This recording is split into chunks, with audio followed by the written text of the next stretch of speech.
Assalamualaikum warahmatullahi wabarakatuh. Nama saya Brenta Menteri Asmara dengan NPM 22105002012 akan memaparkan resume hasil LKM MPD kemarin.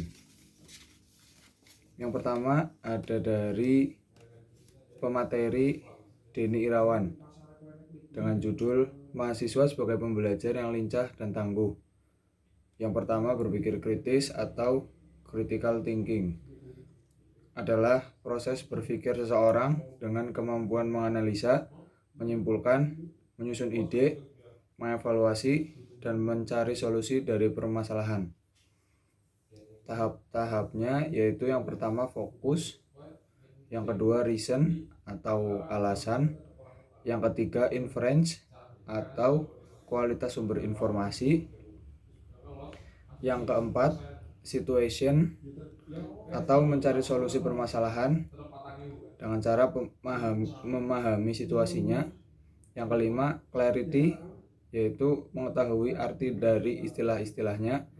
Yang keenam overview, yaitu memeriksa kembali jawaban atau informasi. Setelah itu ada manfaatnya, yaitu yang pertama membantu memperoleh pengetahuan dan memperbaiki teori. Yang kedua, mengemukakan dan merumuskan pertanyaan dengan jelas. Yang ketiga, menilai, dan menafsirkan informasi dengan efektif. Yang keempat, membuat kesimpulan dan menemukan solusi dari masalah berdasarkan alasan yang kuat. Yang kelima, membiasakan berpikir terbuka. Yang keenam, mengkomunikasikan gagasan, pendapat, dan solusi dengan jelas kepada yang lainnya. Setelah itu ada kesalahan berpikir, yaitu yang pertama ciri-cirinya menjadi orang yang paling benar. Yang kedua, terbiasa menyalahkan diri sendiri. Yang ketiga, selalu berpikir negatif. Setelah itu ada keterampilan berkomunikasi, adalah berinteraksi antara dua orang atau lebih agar saling terhubung. Tipe-tipe komunikasi. Yang pertama komunikasi verbal, yang kedua komunikasi fisik, yang ketiga komunikasi emosional. Setelah itu ada membangun skill untuk berbicara. Yang pertama respect, yaitu menghormati lawan bicara. Yang kedua empati, yaitu menempatkan diri di segala kondisi. Yang ketiga audible, mudah didengarkan. Yang keempat clarity, yaitu keterbukaan dan kejujuran. Yang kelima humble, yaitu dengan menerapkan sikap rendah hati. Setelah itu ada mendengarkan efektif, yaitu yang pertama mendengarkan atau menangkap informasi. Yang kedua mencerna dengan cara mencerna informasi yang didapatkan. Yang ketiga mengingat atau menyimpan informasi yang didapat. 4. Penafsiran, yaitu dengan mencoba memahami informasi. Yang kelima adalah evaluasi. Pemateri kedua yaitu dari Januar Ramadan ST dengan judul Kita Semua Sama. Yang pertama, subtema yang pertama yaitu siapakah kita, siapa yang pantas untuk hidup, kegagalan kesuksesan, dan kembangkanlah dirimu dan yakinlah. Yang kedua, pengembangan diri, yaitu ketahuilah kekurangan dan kelebihan diri sendiri, ketahuilah keinginan diri, evaluasi diri, dan selalu berkembang. Setelah itu ada konsep evaluasi diri, yaitu dengan cara selalu introspeksi, dengan cara jangan defensif, jangan anti kritik, berkemauan kuat, dan banyak mendengar. Yang terakhir ada ambisi, kenyataan, dan usaha.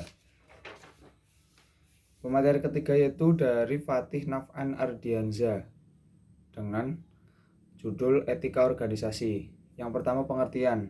Etika adalah suatu sikap dan perilaku yang menunjukkan kesediaan dan kesanggupan seorang secara sadar untuk menaati norma-norma kehidupan.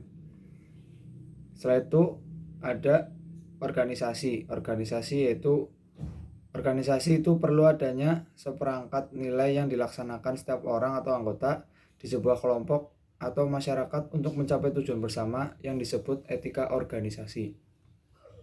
Etika organisasi di jurusan teknik mesin contohnya yaitu yang pertama 5S, yaitu senyum, sapa, salam, sopan, santun. Yang kedua solidaritas, yang ketiga mengedepankan demokrasi dan musyawarah, yang keempat tanggung jawab, yang kelima loyalitas, yang terakhir rasa hormat kepada sivitas akademika. Yang ketiga manfaat organisasi, yaitu dengan cara menambah relasi manfaat organisasi yaitu menambah relasi, menambah pengalaman, mendapat ilmu perorganisasian. Pemateri keempat yaitu dari Mas Rizky Bagus Pratama dengan tema perumusan gagasan awal dan organisasi. Yang pertama pengertian. Perumusan adalah proses cara menentukan pernyataan yang ringkas. Kedua gagasan yaitu ide atau hasil pemikiran dari seseorang atau kelompok. B. Tujuan perumusan gagasan yaitu yang pertama mampu memahami kebutuhan organisasi, yang kedua mampu merancang kegiatan atau program kerja yang efektif dan efisien sesuai dengan sasaran, yang ketiga mampu meminimalisir kegagalan dan mengantisipasi hambatan, yang keempat mampu mengoptimalkan pemanfaatan peluang yang ada. C. Sifat dan pola pikir dalam perumusan gagasan awal, yang pertama ambisius, kreatif, dan inovatif. D. Metode perumusan gagasan awal yaitu dengan cara analisis kondisi lingkungan atau AKL dikombinasikan dengan brainstorming yang menghasilkan perumusan gagasan awal. AKL atau analisis kondisi lingkungan adalah kegiatan mengamati keadaan sekitar secara terperinci dalam perencanaan kegiatan. Brainstorming adalah sebuah proses yang mengusahakan untuk menemukan gagasan dengan cara mengumpulkan pendapat secara bersama. Yang kelima dari pemateri DPMFT dengan tema mekanisme persidangan. Teori persidangan adalah pertemuan segenap anggota, dewan, majelis, atau publik untuk membicarakan suatu hal yang dianggap perlu dan disepakati oleh seluruh anggota peserta sidang. Yang kedua, penerapan sidang di keluarga mahasiswa Fakultas Teknik, yaitu di Kongres KMFT atau keluarga mahasiswa Fakultas Teknik. Yang ketiga, macam-macam sidang. Yang pertama, sidang pleno, yaitu sidang yang dapat dihadiri semua peserta. Yang kedua, sidang komisi.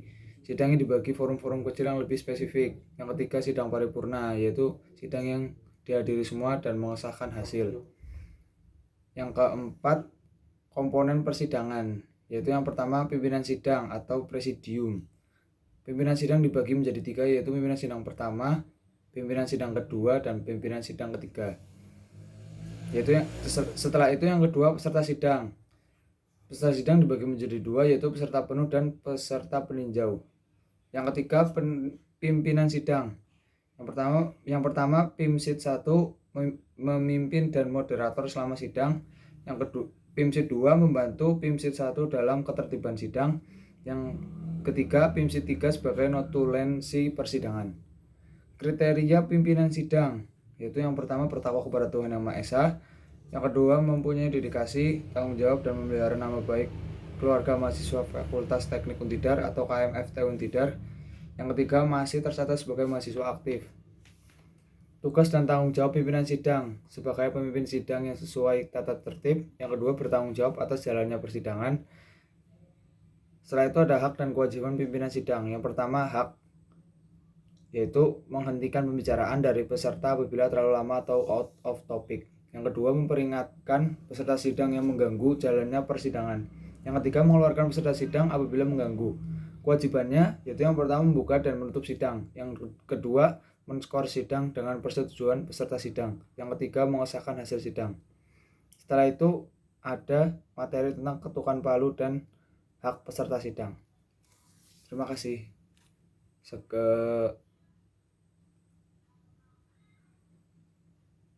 Segenap materi dari yang saya resum dari beberapa pemateri. Terima kasih. Wassalamualaikum warahmatullahi wabarakatuh.